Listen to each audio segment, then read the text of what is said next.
Assalamualaikum warahmatullahi wabarakatuh. Saya Rahmatulaili dari Prodi Ekonomi Syariah XRB akan mempresentasikan tentang aspek syariah dan halal studi kelayakan bisnis. Di sini ada 7 poin aspek. Yang pertama, pengertian syariah. Yang kedua, bisnis syariah. Yang ketiga, ciri khas bisnis syariah. Yang keempat, akad dalam syariah. Yang kelima, kerjasama dalam syariah. Yang keenam, kehalalan dalam berbisnis. Lalu yang ketujuh, kebijakan halal perusahaan. Pengertian syariah. Secara bahasa, syariat al-syariah berarti sumber air minum, mawarid al-ma'li al-istisqa atau jalan lurus, at-tariq al-mustaqim. Sedangkan secara istilah syariah bermakna perundang-undangan yang diturunkan Allah Subhanahu wa taala melalui Rasulullah Muhammad SAW untuk seluruh umat manusia, baik menyangkut masalah ibadah, akhlak, makanan, minuman, pakaian maupun muamalah atau interaksi sesama manusia dalam berbagai aspek kehidupan guna meraih kebahagiaan di dunia dan di akhirat. Di sini ada 4 aspek syariah, diantaranya tauhid, lalu yang kedua keseimbangan atau kesejajaran, lalu yang ketiga kehendak bebas, dan yang keempat tanggung jawab. Etika bisnis syariah. Etika bisnis syariah bisa diwujudkan dalam bentuk ketulusan perusahaan dengan orientasi yang tidak hanya pada keuntungan perusahaan namun juga bermanfaat bagi masyarakat dalam arti sebenarnya.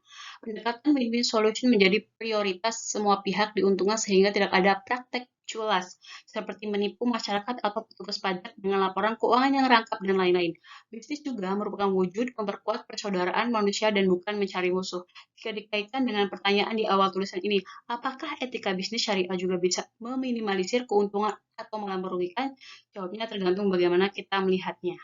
Bisnis yang dijalankan dengan melanggar prinsip-prinsip etika dan syariah seperti pemborosan, manipulasi, ketidakjujuran, monopoli, kolusi, dan nepotisme cenderung tidak produktif dan menimbulkan inefisiensi. Etika yang diabaikan bisa membuat perusahaan kehilangan kepercayaan dari masyarakat, bahkan mungkin dituntut di muka hukum. Manajemen yang tidak menerapkan nilai-nilai etika dan hanya berorientasi pada laba, tujuan jangka pendek tidak akan mampu bertahan dalam jangka panjang. Jika demikian, pilihan berada di tangan kita. Apakah memilih keuntungan jangka pendek dengan mengabaikan etika atau memilih keuntungan jangka panjang dengan komit terhadap prinsip-prinsip etika dalam hal ini etika bisnis syariah.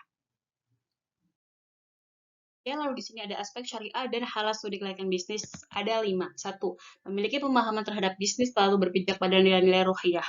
Yang kedua, yang halal dan haram. Yang ketiga, benar secara syar'i dalam implementasi.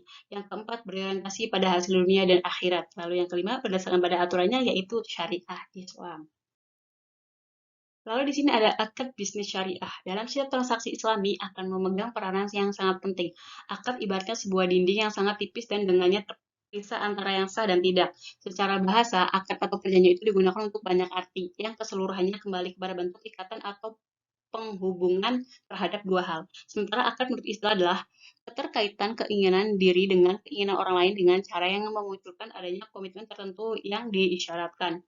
Terkadang ada akad dalam istilah dipergunakan dalam pengertian umum, yakni sesuatu yang dikatakan seseorang bagi dirinya sendiri atau bagi orang lain dengan kata harus. Di antaranya adalah firman Allah, "Wahai orang-orang yang beriman, penuhilah akad-akad kalian, jual beli dan sejenisnya adalah akad atau perjanjian dan kesepakatan.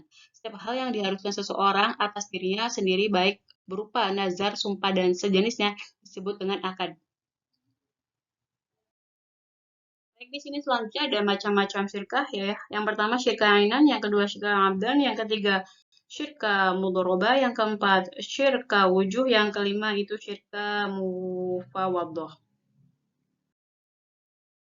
Kehalalan dalam berbisnis. Sertifikat halal MUI ini merupakan syarat untuk mendapatkan izin percantuman label halal pada kemasan produk dari instansi pemerintah yang berwenang. Tujuan sertifikasi halal untuk memberikan kepastian status kehalalan, sehingga dapat menenteramkan batin konsumen dalam mengkonsumsinya. Kesinambungan proses produksi halal dijamin oleh produsen dengan cara menerapkan sistem jaminan halal. Saat ini kata halal tak sekedar menjadi istilah untuk segala hal yang diperbolehkan di dalam Islam, tapi sekaligus sudah menjadi tren gaya hidup dan pilihan bagi masyarakat muslim dunia pada umumnya dan Indonesia khususnya. Dahulu kata halal dan non halal hanya menyangkut pada aspek makanan saja. Sekarang memilih segala sesuatu yang halal sudah meluas ke berbagai sektor lain di kehidupan seorang muslim. Munculnya fenomena ini disebabkan karena kesadaran komunitas muslim yang ingin hidupnya lebih sesuai dengan syariah atau ajaran Islam yang sesuai dengan prinsip maslahah, sehingga tak mengherankan apabila gaya hidup halal mengadaptasi banyak masyarakat muslim dunia. Kebijakan halal perusahaan sendiri, kebijakan halal perusahaan adalah kebijakan yang diambil perusahaan terkait dengan produksi halal. Perusahaan perlu menguraikan secara rinci kebijakan yang diambil sehubungan dengan halal ini, yaitu apakah perusahaan hanya memproduksi bahan halal saja ataukah bahan non-halal.